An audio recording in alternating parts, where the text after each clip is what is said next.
मुझको ननद रानी के साथ बाजार नहीं जाना।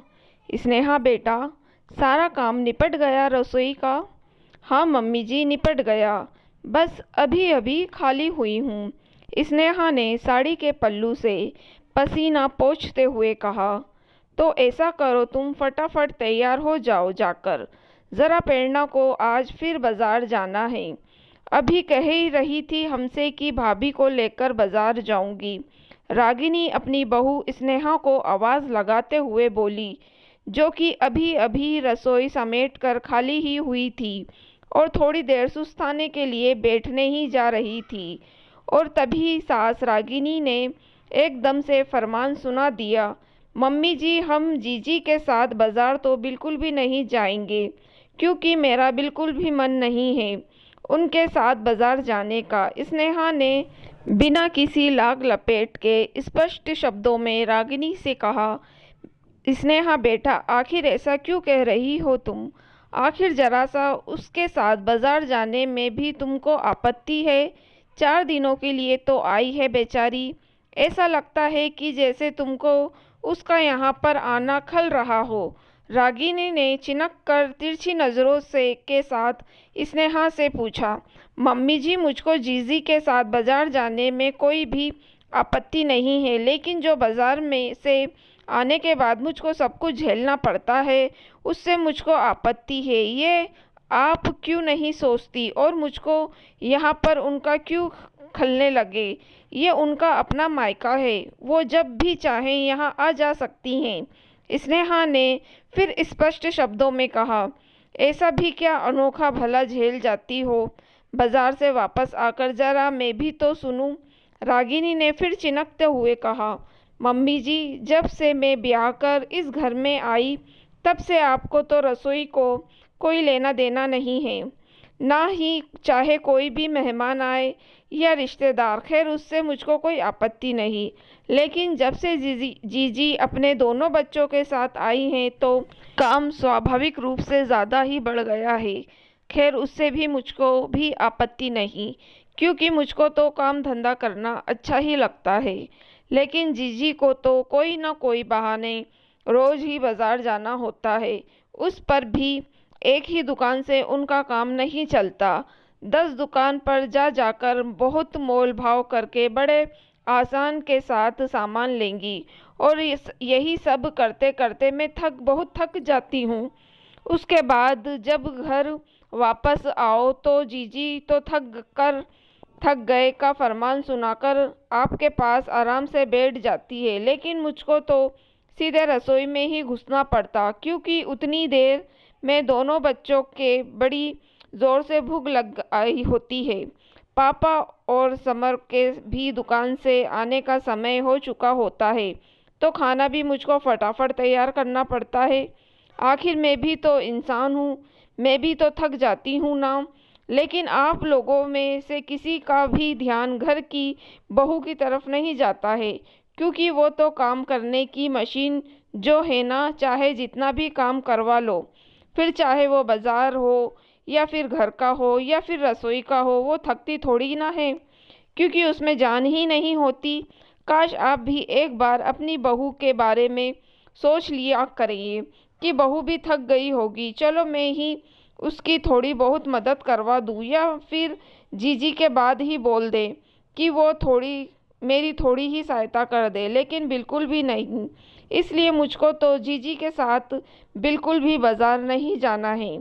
आप ही उनके साथ चली जाइए, इसी बहाने थोड़ा टहलना हो जाएगा और आपको भी कुछ समझ में आएगा।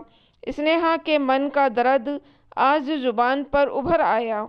अभी स्नेहा की शादी इसी साल नवंबर में हुई थी और गर्मी की छुट्टियों में उसकी ननद दोनों बच्चों के साथ यहाँ पर आ गई।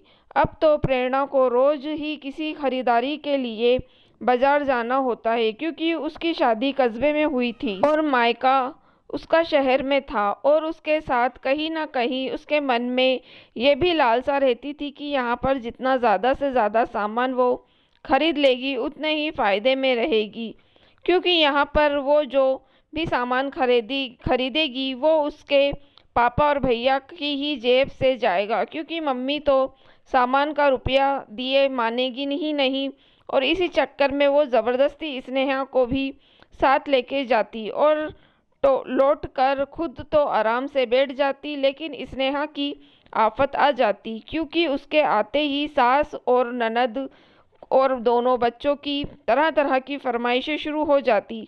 कभी पकौड़ियाँ बना दो, कभी चिल्ला बना दो, तो कभी उपमा बना दो, और उधर डिनर की भी जिम्मेदारी का बोझ स्नेहा के कंधों पर। लेकिन पिछली बार जब स्नेहा बाजार से वापस आई थी, तभी उसने सोच लिया था कि वो अब प्रेरणा के साथ बाजार तो बिल्कुल भी नहीं जाएगी, चाहे कोई कितना भी कहे। बिल्कुल सही कह रही हो स्नेहा बेटा तुम, कि प्रेरणा की खैर ये आदत तो सचमुच बहुत अजीब है कि 10 दुकानें घूमने के बाद बहुत मोल भाव करके सामान खरीदती है। और हाँ, रही काम की बात, तो मैं भी अपनी दो नंदों और उनके बच्चों के आने के बाद परेशान हो जाती थी। जब तक वो लोग वापस नहीं जाती थी, एक पैर पर चक्कर घन्नी की तरह मैं घूमती रहती थी। जब वो लोग वापस जाती थी, तब मैं चैन की सांस ले पाती थी। लेकिन पता नहीं क्यों हम महिलाएं सास बनते ही अपनी परेशानियों को भूलकर बहू को भी परेशान करने में लग जाती हैं। लेकिन अब नहीं, अभी तुम प्रेरणा के साथ बाजार जाओ, नहीं तो प्रेरणा बुरा मान जाएगी, लेकिन मैं पीछे से सारा काम फिट फाट रखूंगी, तुमको कोई दिक्कत नहीं होगी, अब होने दूंगी। रागिनी ने स्नेहा के सिर पर बड़े प्यार से हाथ फेरते हुए बोली, सॉरी मम्मी जी, मुझको माफ़ कर दीजिए जो मैं इतना ज़्यादा बोल दिया।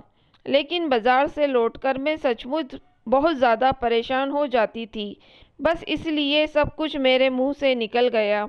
स्नेहा हाथ जोड़कर बोली, नहीं स्नेहा बेटा, सॉरी की कोई बात नहीं, तुमने बहुत अच्छा किया, क्योंकि मन में बात रखने से मन परेशान करता रहता है और मन में नफ़रत की भावना घर कर जाती है, और समय के साथ यही सब छोटी छोटी बातें बड़ा रूप भी ले लेती हैं। अब से तुम निश्चित होकर बाजार जाओ, अब तुम्हारी सास सब कुछ संभाल लेगी, रागिनी ने स्नेहा को आश्वस्त देते हुए कहा। और सही बात, जब स्नेहा बाजार से लौटकर आई तो उसे रसोई में सब कुछ तैयार मिला। अब तो स्नेहा सचमुच बहुत ही खुश हो गई। थैंक यू मम्मी जी, स्नेहा भावुकता से मैं रागिनी से लिपट गई।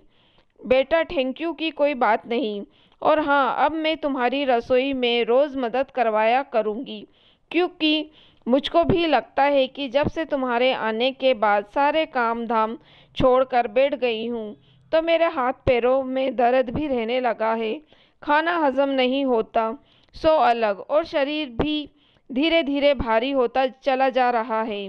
लेकिन अब ये गलती बिल्कुल भी नहीं करूँगी, क्योंकि कहा भी जाता है कि व्यस्त रहो मस्त रहो। रागिनी ने फिर से अपनी बात रखते हुए कहा, अरे वाह मम्मी जी, फिर तो हम दोनों माँ बेटी एक साथ सारा काम करेंगे, और साथ में खूब ढेर सारी गपशप भी, फिर तो खूब मज़ा आएगा और काम भी चुटकियों में निपट जाएगा। स्नेहा ने बड़े प्यार से रागिनी को गले लगाते हुए कहा, हाँ सही बात।